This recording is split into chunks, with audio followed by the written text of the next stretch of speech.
proposing. I'm just wondering how we can take seriously your promise to address this issue when you won't give us specifics on what you're proposing. Well, I think first of all, you have to look at what we did last session, whether it was with tax credits or pooling, or with the work we did with the Children's Health Insurance Program, fully funding it.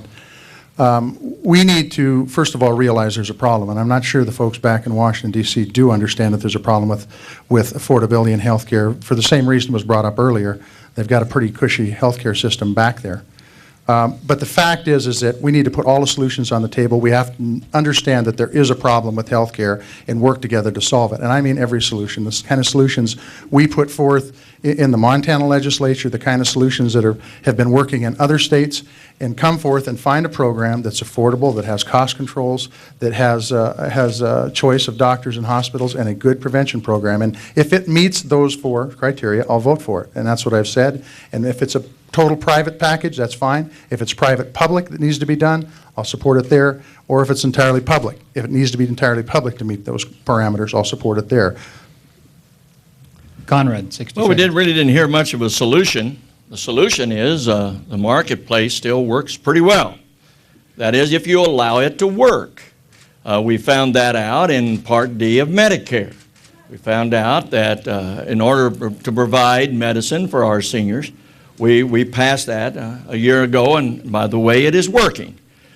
People are getting their medicine now, and especially low-income seniors, they don't have to make a choice of paying the rent or getting their medicine. But remember, the small business health plans was strictly in the market. And the solution is that an employer had to take the same insurance that was prescribed for his employees. And that made pretty wise shoppers out of all of them. That makes it competitive. You're in a larger pool. You spread the risk. And it works. It has worked before. It will work again. But we continually get blocked by the other side when we try to pass it. John, 30 seconds. I'll go back to the crux of the problem. I don't think that Senator Burns understands there is a problem back here. We not only have businesses that employees can't afford to give health insurance to their employees, but the owner of the business or the employer can't afford it either. Your solutions have been less health care. The fact is the marketplace hasn't been working, or we wouldn't have the crisis that we have right now that is driving business out of this country and driving families into poverty. Chuck, question for Conrad Burns. Senator Burns, in the wake of the Jack Abramoff lobbying scandal, Republican leaders in Congress said they would pass ethics reforms to restrict lobbyists' gifts and influence. That hasn't happened. What reforms do you support, and why haven't you made that a priority? I supported Senator McCain's idea on lobby reform and still support it. And if it makes it to the floor, we would probably pass it, keeping in mind that it has to fit in with everybody concerned. Lobby reform is needed, and we can probably pass it if we get a chance. We'll probably do it in November. What specifically do you favor? Well, I favor that lobbyists are a part of government. Every organization in the state of Montana have lobbyists. If you're a member of a group or association, you're a special interest, and you have people that come up and plead your case before government. They've always done that.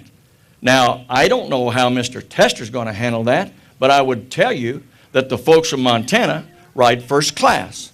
They get preference in Washington, D.C. when it comes to my office or the other senators. John? I'll tell you the people who get first class travel, that's Senator Burns. Truth is that Senator Burns has taken money and changed votes. That's not how our forefathers had it in mind for this country to work. It's supposed to be representation for everybody, not just those that have money. I put forth a set of judicial principles, or a set of ethics principles that I will carry out when I'm elected to the United States Senate. A judicial audit by a Montana judge every day. I will not be accepting meals, travel, or rooms. I will be posting who I meet with so people back home can find out via the internet or any other method I can. And I will stop the revolving door. If folks want to go to work for me, that's fine, but they will know going in that if they go to work for a lobbying firm, they're not going to have access coming back.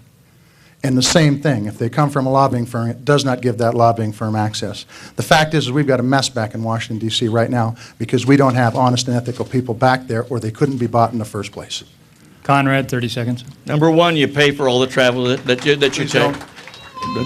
You pay for all the travel that you take, and that's for everybody. That's the rules now. They've always been the rules. And I'll tell you what, I don't know when John put his travel on his website. I don't think it's on there now.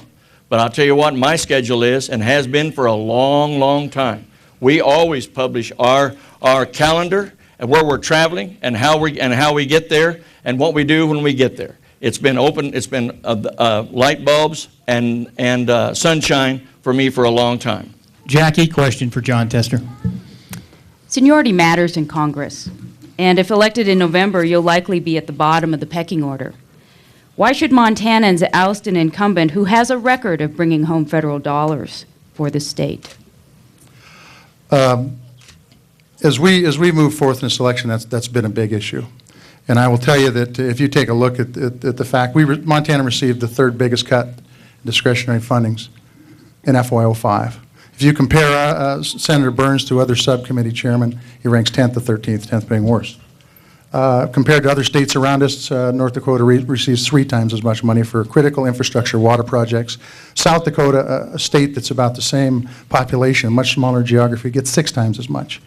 Fact is that if you're well prepared, you go back there and you build the coalitions, you can get the job done for the state of Montana. Senator Burns has been ranked in the bottom of the Senate, ranked as one of the 5 worst senators by Time magazine.